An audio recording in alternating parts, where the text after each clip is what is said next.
Sulton masjidiga ketish yo'lida İstanbul Universitetini ko'rasiz.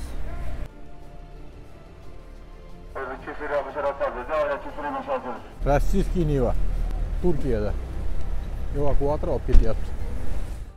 Turkiya shunday joylashganki, dengizda bo'ydalik uchun tepalik, pastliklardan iborat. Kecha kuni qor yog'uvdi, mashinalar juda qiynaldi yurgani. Mana peshkom yurib Sulaymon masjidiga ham yetib keldik. Mana meni orqamda Sulton Sulaymonda masjidi. Devordan tushgan daraxt qaranglar. Nasıl chiroyli. Uzumga o'xshagan mevalar ham bor ekan.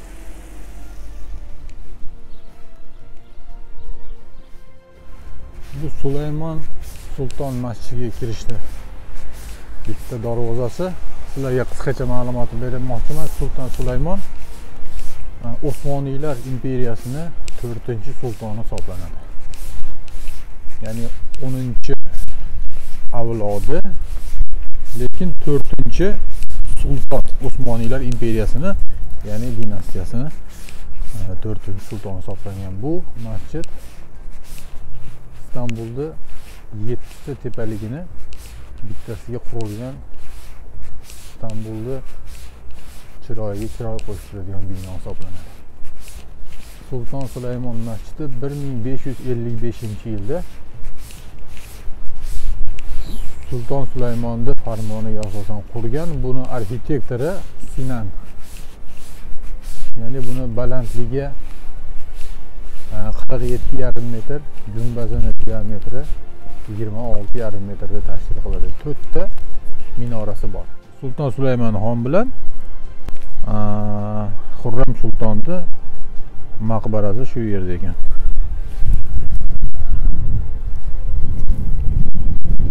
Joyi. Yosh shahzodalarning qabrlari nomerlab qo'ygan 241, 239 nomerlar bilan nomerlab qo'yishgan. Endi bir tarixiy bir hujjatlarda shu nomerlar bilan nomerlanadi. Sulton Sulaymon Osmoniylar imperiyasini 4-sultoni hisoblangan. Mana shu yillarda 1555-yillar, ya'ni Sulton Sulaymon yashab o'tgan davr Osmoniylarning oltin asriga to'g'ri kelgan. Ya'ni eng gullagan, eng rivojlangan davriga to'g'ri kelgan. Biz Allohnikimiz va Allohga qaytuvchimiz. E'tibor beringlar, mana shu yerda bu insonlar uchun barcha narsalar to'xtagan, tugagan. Ya'ni sultonlar, shohlar hammasi bu dunyodan o'tib ketadi. Payg'ambarimiz sollallohu alayhi vasallamning hadislari bor. İnson o'tgandan keyin bu insonlarni 3 ta narsa kuzatib qoladi. Uni mol mulki, oilasi, ahli ayoli va qilgan amallari.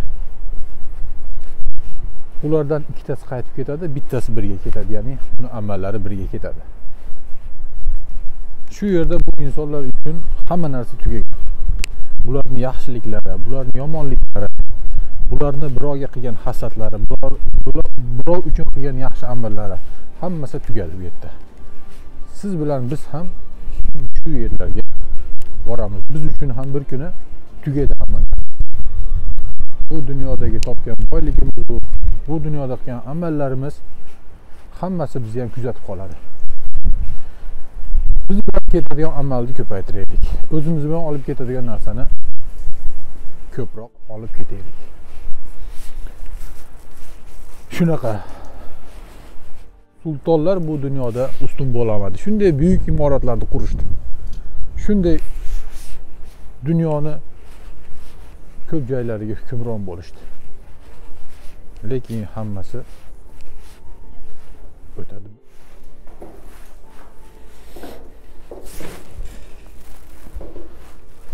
Inna lillahi va inna ilayhi rojiun. Alloh taoloning ularga rahmati bo'lsin. Alloh taolo bularda o'zining rahmatiga olgan bo'lsin. Osmoniylar imperiyasining 4-sultoni Sulton Sulaymon qabrlari. Bu insonlar mana shu joyda dafn etilgan. Sulton Sulaymon xon, ya'ni 1494-yili tug'ilgan ekan, 1566-yili Alloh taoloning huzuriga ketgan.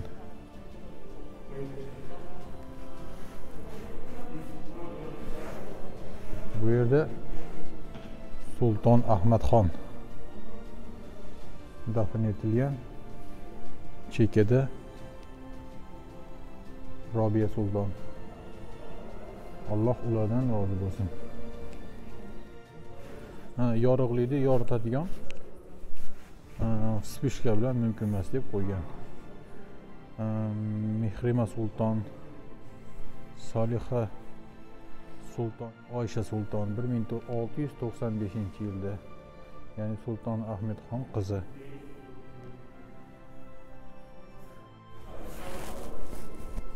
Bu yerda 2 rakat namoz o'qimoqchi edik. Endi masjidga kirib 2 rakat namoz o'qiymiz.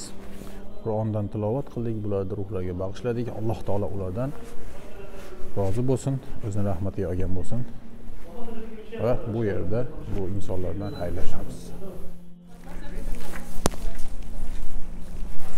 Sulton Sulaymonni maqbarasidan chiqqandan keyin yana bitta bu yerda qabr bor. Bu qabr kimligini hozir sizlar bilan birga kirib bilamiz. Ikkinchi maqbara. Ya'ni bu yerda Xurram Sulton, ya'ni Sulton Sulaymonni ahli ayollari mana shu joyda dafn etilgan ekan. O'rtadagi qabr Shahzoda Mehmetning qabrlari. Keyingisi Sulton Sulaymonni qizi Xonim Sulton. Endi biz haligi Sulton Sulaymon kinosida ko'rganmiz, u yerda hammasi o'zgartirib yozilgan, o'zgartirib ishlatilgan, lekin aslida bularning hayoti umuman boshqa bo'lgan.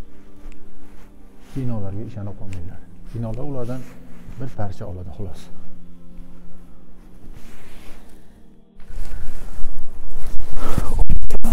Suvga tushib ketdim. Bu yerdan chiqarishda sizlarga bir ko'rinishda ko'rsataman. Sizlarga aytib o'taman. Sulton Sulaymon masjidi Istanbulda 7 ta tepaligini bittasiga qurilgan. Bu juda chiroyli ko'rinishga ega.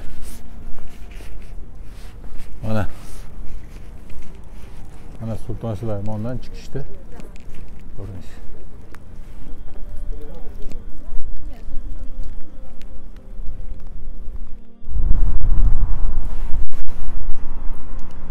Biz hozir Istanbulda Yevropa tomonida turibmiz.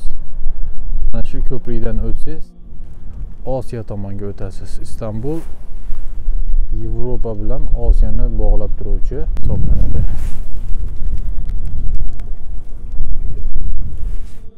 Orqamda esa Sulton Sulaymonning maqbarasi va Xurram Sultonning maqbarasi ko'rinib turibdi. Darvozasini ochib kiramiz. Katta bahaybat darvozani mana ochdik.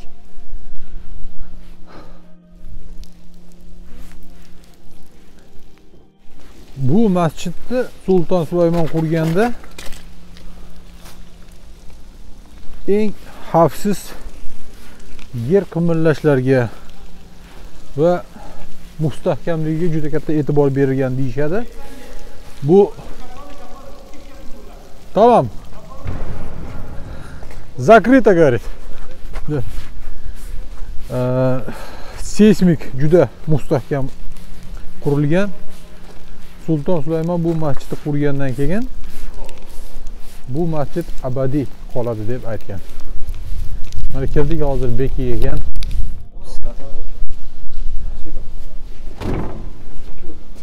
Bugün kapalımı? Bugün kapalı. Namoz bu Namaz var. Namaz İçerisi var. açık. Avlu kapalı sadece. Ha oradan. oradan. Shunaqa. Bekik ekan, lekin namoz o'qisa bo'ladi ekan. Да, завтра откроется. Сегодня закрыто. Сегодня какой день? Четверг, да? Да, сегодня закрыто. Но намаз читает. Оттуда можно зайти. Еще бы скажите, где можно? Тут все же кафе закрыты, да? Нет, открыто. Можно сидеть, кушать. Сидеть, знаете, вот мы зашли, некоторые кафешки, короче, заходишь, первый этаж закрыто, на втором этаже они, короче, столы все накрыто, можно там сидеть, покушать. А где здесь поблизости?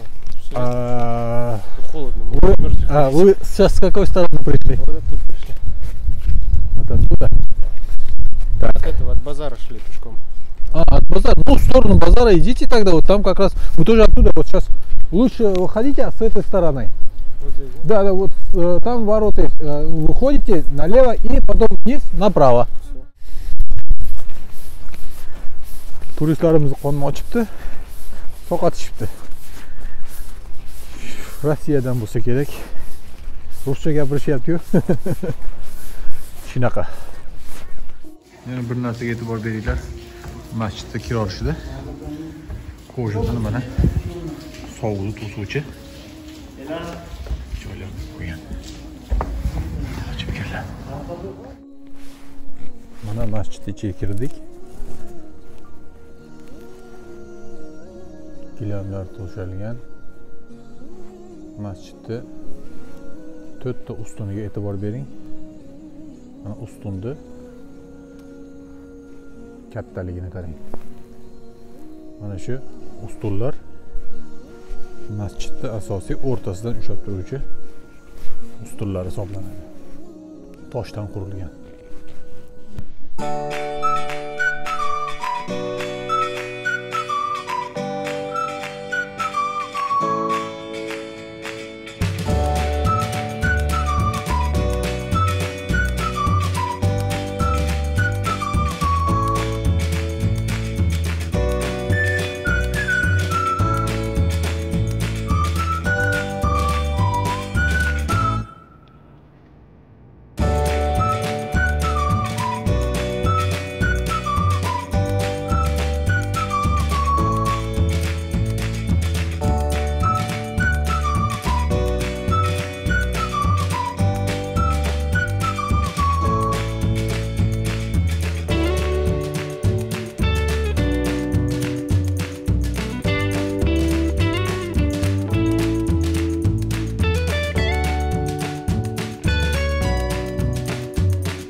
Sulton Ahmad masjidi, Ayya Sofiya masjidlariga kirdik.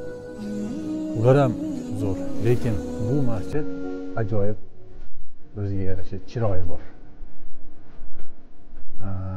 Masjidga albatta o'zinglar ham kelinglar, ko'ringlar. Sizlarga tavsiya etaman. Mana endi kerak masjid namozini o'qiymiz-da. Sizlar bilan xayrlashamiz. Yana albatta obuna bo'linglar, like bosishni unutmanglar, o'zingizlarning fikr mulohazanglarni qoldiringlar, kommentariyalarda yozinglar. Xayr.